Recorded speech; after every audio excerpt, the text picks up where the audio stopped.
CPM Kozhikode ജില്ലാ കമ്മിറ്റിയുടെയും കാന്തപുരത്തിന്റെയും അതിർത്തിയിൽ city police commissioner ജയനാഥിന്റെ കസേര തെറിച്ചു. വിദ്യാഭ്യാസ തട്ടിപ്പ് കേസിൽ കാന്തപുരം AP അബൂബക്കർ മുസ്ലിയാരെ പ്രതിയാക്കിയതാണ് പ്രധാന കാരണം. CPM ഓഫീസ് ബോംബേർ കേസിൽ പ്രതികളെ പിടിക്കാത്തതാണ് മറ്റൊരു കാരണം. അംഗീകാരമില്ലാത്ത കോഴ്സിന്റെ പേരിൽ ലക്ഷങ്ങൾ ഫീസ് വാങ്ങി വിദ്യാർത്ഥികളെ കബളിപ്പിച്ച കേസിൽ കാന്തപുരം AP അബൂബക്കർ മുസ്ലിയാർ പ്രതിയായിരുന്നു. ഈ കേസിൽ നിന്ന് കാന്തപുരത്തെ ഒഴിവാക്കാൻ രാഷ്ട്രീയ സമ്മർദ്ദം ശക്തമായിരുന്നു. പക്ഷേ കേസന്വേഷണത്തിന്റെ തുടക്കത്തിൽ തന്നെ കാന്തപുരത്തെ ഒഴിവാക്കാൻ സാധിക്കില്ലെന്ന് കമ്മീഷണർ നിലപാടെടുത്തു. ഇതോടെ കമ്മീഷണറെ മാറ്റുമെന്ന് അഭ്യൂഹമുയർന്നിരുന്നു.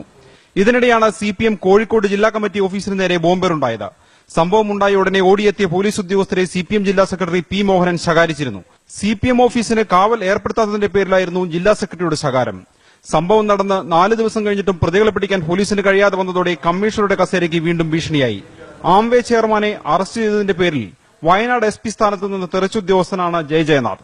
പിന്നീട് ദീർഘകാലം പോലീസ് ആസ്ഥാനത്തായിരുന്നു. നീണ്ട ഇടവേളയ്ക്ക് ശേഷമാണ് വീണ്ടും ക്രമസമാധാന ചുമതലയുമായി കോഴിക്കോട്ടെത്തിയത്. പോലീസ് ആസ്ഥാനത്തേക്ക് തന്നെയാണ് മടക്കം. മനോരമ ന്യൂസ്, കോഴിക്കോട്.